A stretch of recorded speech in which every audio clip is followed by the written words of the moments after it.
Happy Friday, everyone. John Dowling, author, Service by the Boxes. If you didn't know it, Service by the Boxes is number 10 on the all-time best-selling book on heavy equipment management according to bookauthority.com. So pretty excited about that. So if you haven't read my book, Service by the Boxes, I would strongly encourage you to do so. And if you buy it on Amazon, we have 5-star reviews on Amazon. I also ask that you continue that tradition and give me a 5-star review as well. Anyways, I want to talk about this week about parts communication. Last week, we discussed how critical it is to order service parts that are for the service department, that are on a work order, that have been approved by the customer, that those parts are ordered every day. Now, there's some reasons why they won't be ordered every day. And before we dive into that, I do want to mention a couple of things. To have a successful product support centric dealership, it's critical that the parts department and the service department are in constant communication. Constant communication. If a part didn't get ordered, or if a part went on back ordered, or part pricing changed, or the freight changed, that information needs to be relayed to the service manager or the service department as soon as possible. I would recommend having a meeting every morning or every evening, and either the parts manager and service manager or back parts, whoever the key people that need to be in that meeting, you decide for your dealership, and they need to go over all the parts orders and everything that went wrong. We've all been in this industry long enough to know that in the heavy equipment industry, or really life in general, if it can go wrong, it will. So let's be wise. Let's realize that, and let's put in safeguards. And that safeguard is communication. Parts and service has to communicate. Now, I know some parts managers or parts counter sales are going to push back a little bit, and it's like, service should know what's going on, and we shouldn't have to tell them everything. So listen to this.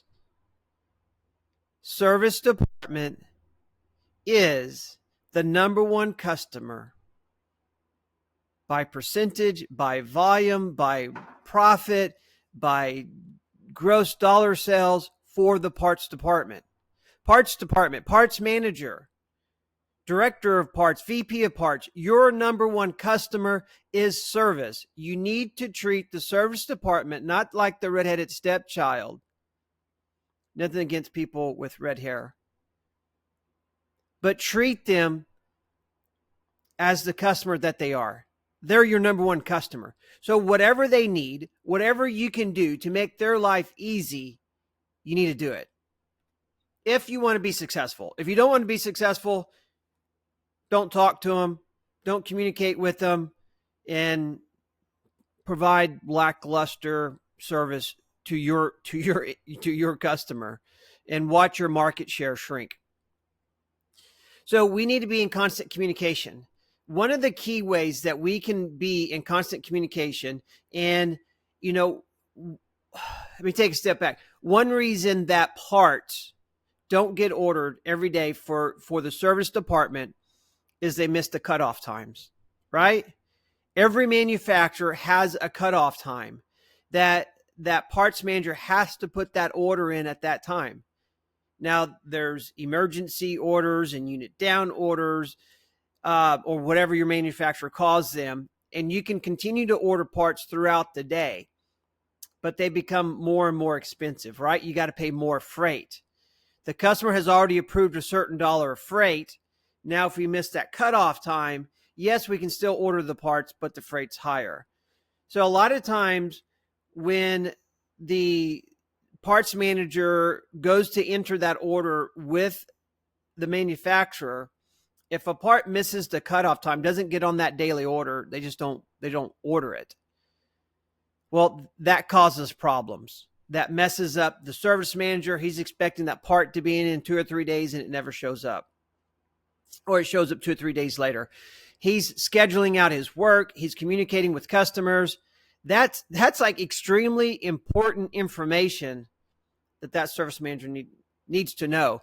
And so when I say stay in constant communication, the parts department needs to communicate that information to that service manager so he can adjust his plan of attack. But we can solve this issue so we don't have to have parts not making the cutoff time. And in my book, Service by the Box, is on page 38. I have this simple chart here. That's an example of posting the cutoff times. So whatever your cutoff time is, parts manager, with your manufacturer, all your cutoff times to place a daily order or a unit down order or whatever overnight or whatever those are, you need to post those in the service department. You need to ensure that the service manager knows what those cutoff times are to order parts. The technicians need to know what those cutoff times are. So if they're working on a job for one of your top customers, one of your key accounts that Walt McDonald would call a key account, you need to ensure everybody in the service department knows those cutoff times, because they will work towards getting those parts orders in before the cutoff time. And if they don't make the cutoff time and it's not a critical unit down machine, they'll wait till tomorrow. And that eases stress on everybody. But it's communication again.